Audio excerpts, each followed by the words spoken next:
You know, my sermon title this morning is Social Justice is a Spiritual Principle and a Practice, but I have a word for you this morning. No weapon formed against you shall prosper. There's no weapon formed against you that will prosper. And you have to hold on to that because sometimes it looks like every weapon is directed your way. But no weapon formed against you will prosper.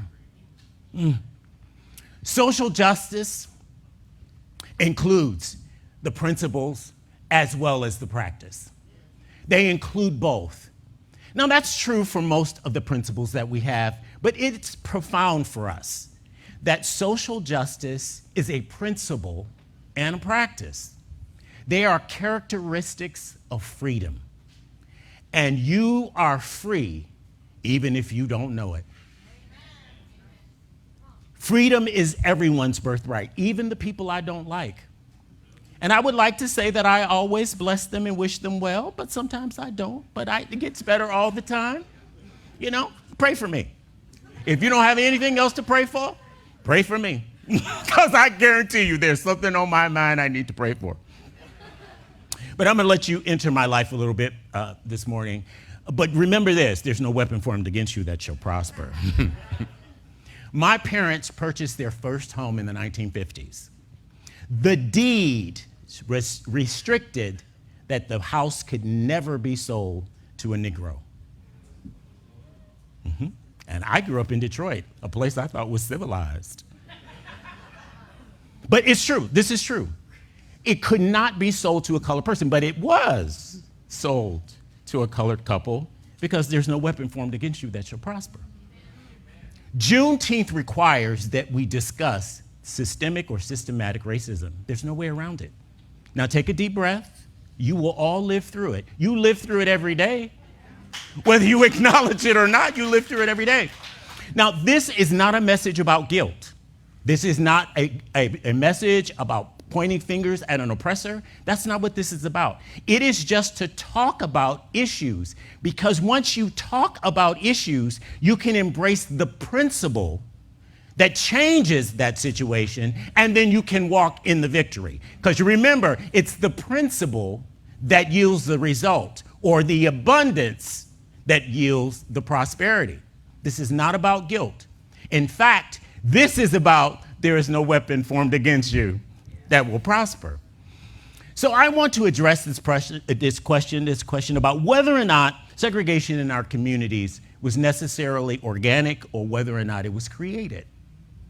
And according to the research that I read, it was created. Now, I'm going to talk about an issue this morning, a little specific. It's much more oriented toward Black people and people African American. I use both terms interchangeably. Sometimes I'm Negro, colored. I'm all of it. So just understand when it comes out of my mouth, do not be offended. And if you are offended, there's a principle that you're missing.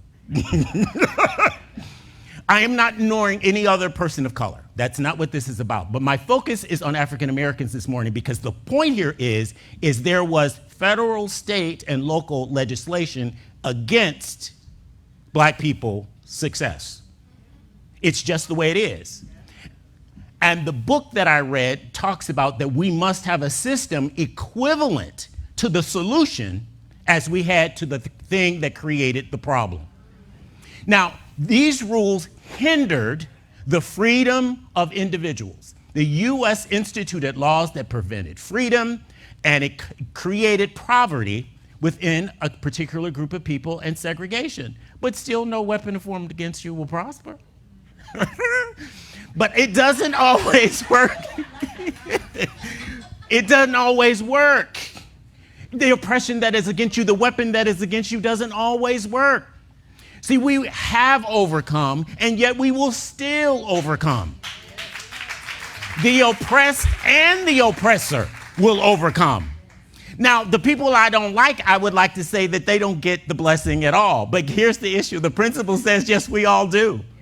And that's just something we have to embrace. So it was wrong. I think it was bad. I think it was negative, but no weapon formed against you will prosper. So it has always been argued that black people wanted to live together, and that's why these neighborhoods were created. Well, that's not necessarily true. They didn't have any choice, but you could. Yeah, that could necessarily be the case. But I want to address some of the facts that are just, here's what the law says. The interesting thing about this morning is this is not somebody's opinion. These are all quotes from legislation this morning. So now take a deep breath. You can make it through this. You can make it through this. The topic is uncomfortable. However, it is necessary to increase our awareness. Because as we increase our awareness, we will understand what we are all called to do. Because we are all called to make the world better. We are all called to share the freedom that we have with everyone else. And we cannot argue with the fact that our foundation of our principles say that if you change your thinking, you will do what? You will change your life. And that's all we have to do is to change our thinking, to change our life. Now, the old word that was used was said what? That you needed to repent. That's exactly what my parents would have said. You know, they needed to repent for what was in that deed, which just means that you agree with God or that you agree with principle. That's all. That you just agree with it. Whether or not you believe it or it manifests in your life, you just have to believe what we believe to be true. Now think about it. The answer to both groups, to the oppressed and the oppressor, is to not be conformed to this world. Because this world is based on the issues of fear. So think about it. If you don't think that you ever conform, do you think you are nonconformist? Well, what about COVID? Did you wear a mask? Mm-hmm. Did you only shop during the times the stores were open? Okay. Did you give people their personal space of 6 feet? By the way, I have declared that I want my 6 feet back. Y'all, I can't help it. That's just my personal space. That's all I can say. But we did it. I want my 6 feet back, but except for when I'm here, because all of you hug me, and that is the best part of my day. You remember we followed the guidelines in the aisles that said one way? You're in Safeway, and it said one way up the aisle and the other way back. But we all followed these. We only went to particular places when they were open and when they were available. And if you remember, most of you were not allowed to be here. Only those of us that were participating in service for that entire time were here. There were 12 people, I counted, every week. This place looked like a movie studio. And I'm so glad you're back, because even though we held it together during that time, it's still better to have you here. God, I love you here. But no matter what you have chosen to do or what you would have chosen to do in the situation, we had to conform. The question here is do we conform when we don't agree? And that's a challenging question. Because yes, we are called to follow the law, but I'm not sure we're called to follow an unjust law. But I don't know. Ernest and I would have to discuss that. And if he doesn't agree with me, he would be wrong. The system required that we cooperate, right? And systemic racism is the same way. We end up in the system. I am not talking about people. That is irrelevant. One person's opinion means absolutely nothing to me, no matter how mad you dislike me. I am talking about a system that was designed to limit a group of people. But again, no weapon formed against you shall prosper. It limited personal choice, and there was a system that supported this situation. We will participate in it because we just happen to be a part of society. But it is our enlightenment and our awareness that moves us to vote differently, to support things differently, so it doesn't continue. Fortunately, this week, our conservative Supreme Court upheld the laws in Alabama that they were trying to change so that they could create new districting. Don't tell me that a weapon formed against you will prosper. The people we don't believe generally would go along with this, went along supporting this. Why? Because it would have busted up communities so that the vote wouldn't be as strong if there was any vote associated with a particular group of people who were looking for justice for a particular group. But even our conservative Supreme Court, see, your prayers get answered, y'all. Anyway, they never agree with you that it was your prayers, but who cares? Because no weapon formed against you will prosper. There is tons of debates about how we ended up in the segregated world that we're in. And I'm here to tell you something right now. I love standing out here and looking at all of you. Because, see, this is all the possibility that presents itself. Because we are the most diverse group I have ever seen in my life. Bless Reverend Dr. Georgia. And I want to tell you, most of us would think that if we walked into any CSL, it would look like this. But let me tell you, it don't, okay? There is a very big argument within our own association about the place of social activism and social justice. Whether or not people who practice our level of enlightenment should participate in this. But to me, if you have a principle, you must have a practice.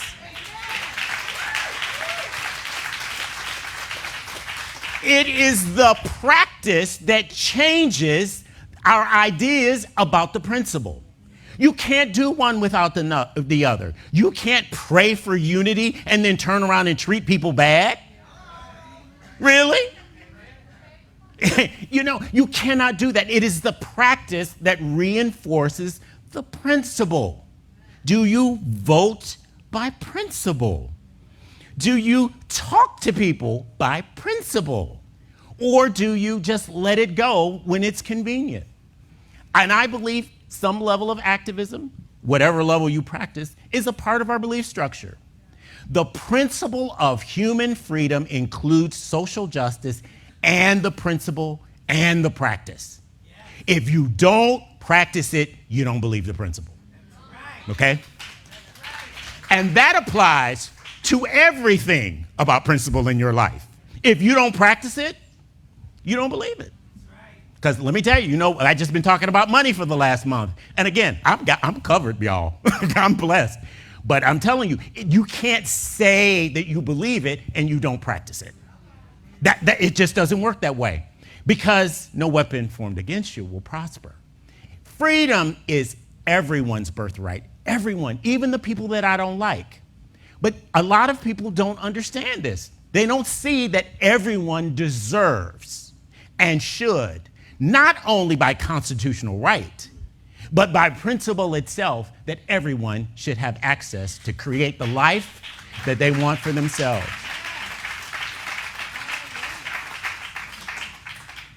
We celebrate and we recognize Juneteenth today, the National Independence Day, because it's a reflection on that there were individuals who kept the light burning, who held out toward principle for freedom to come. Now, has it totally materialized? No. But is it better than it was before? Yes, it is, because I'm here to tell you, I wouldn't survive picking cotton. I wouldn't. I'd be dead in 5 minutes. I can't hardly stand being out in the sun anyway. Tom tells me all, are you really going to do that? Rick, that's outside.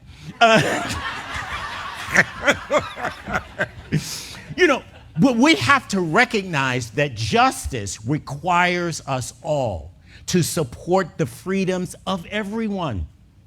Everyone should have their freedom.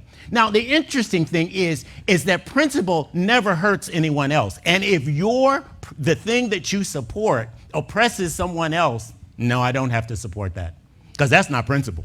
You're just making that stuff up. Because, a lot of people who believe one thing and they just add God to it like icing. Or like gravy on dry meat.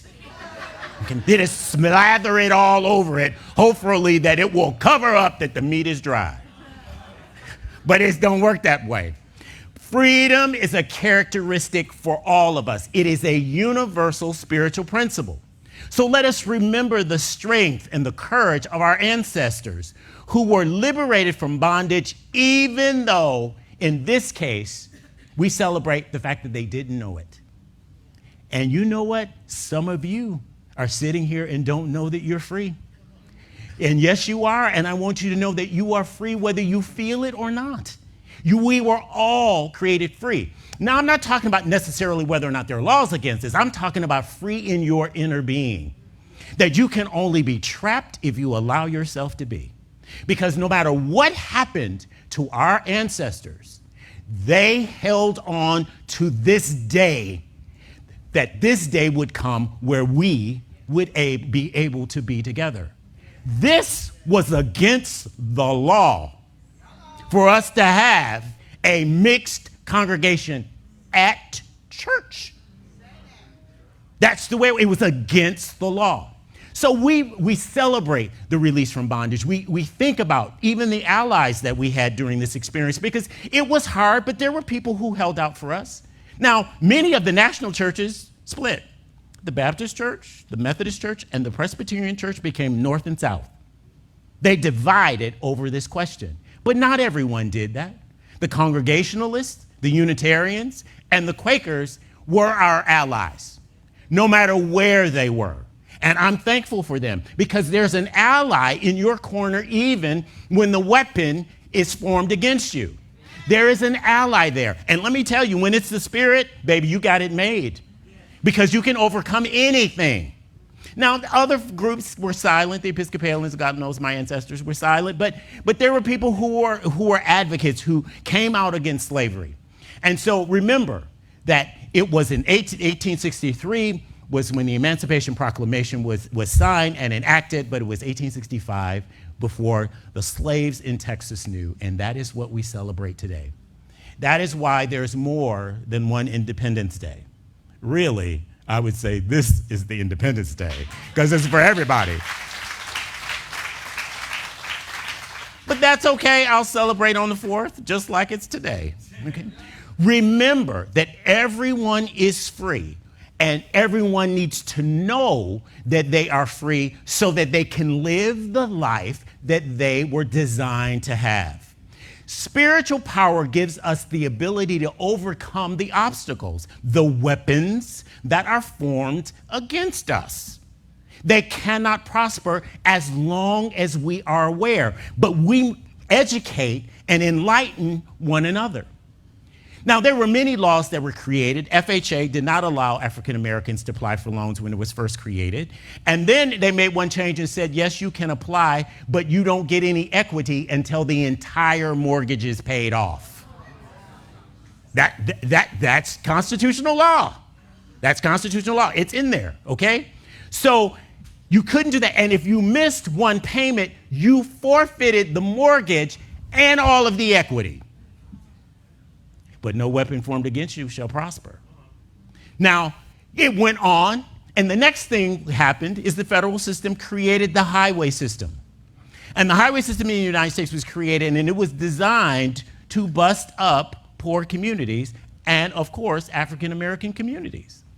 Where the house my parents bought in 1950, in 1963, they said they put a pillar for $2.75 right through the middle of our dining room, because they created eminent domain and took the area and built a freeway through it.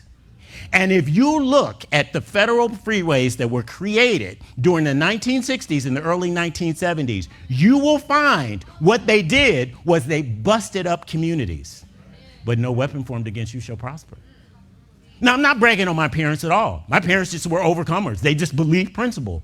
And because they believe principle, I'm here today. They got a better house in a newer neighborhood and went on anyway and just consider it a blessing. Because they weren't angry, they weren't bitter. If they were, they never let me know it. They never called anybody a name, and they did not put a racial adjective in front of everyone's description. You know how people will say, well, he was a black man, or he was a white man. You know, we have to put the adjective in front of it. I never heard them say anything like that. Now, maybe they were looking at their mixed race child and saying, we got to be careful. It don't make any difference. The point is they followed principle, and it worked for them. Better home, newer neighborhood, all the 9 yards. And they said, we first felt it was terrible that we had to leave our family, because my family owned the entire block. My mother's sister lived next door, her brother lived next door to them, and my mother said she didn't realize how blessing it was when she moved away. She didn't have to deal with those folk anymore. See, there can be a hidden blessing that you aren't even aware of. You're worried about how it used to be, and God is worried about what it can be. Don't worry about what it was. Just open your heart to what is. That's all you need, is to worry about what is. So I'm here to tell you this. No matter what you are facing in life, what you have faced, no matter how hard it is, and I have my list of stories too. If you walk in principle, you will know that no weapon formed against you shall prosper.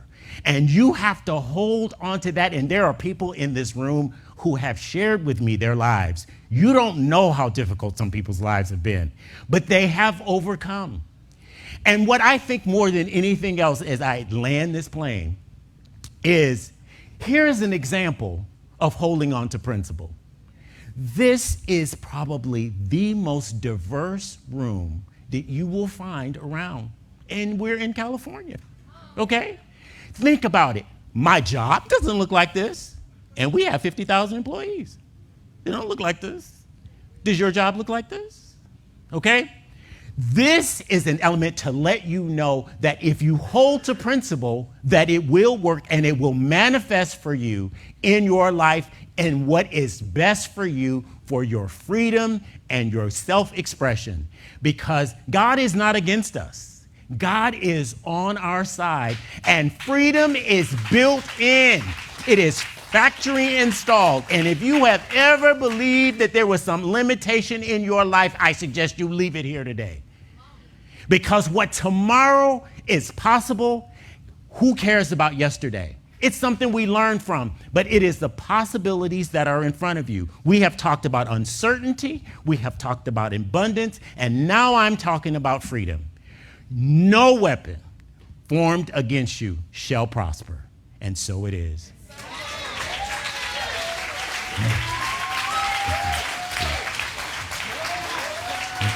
So it is. And please welcome back the CSA New Thought Gospel Choir.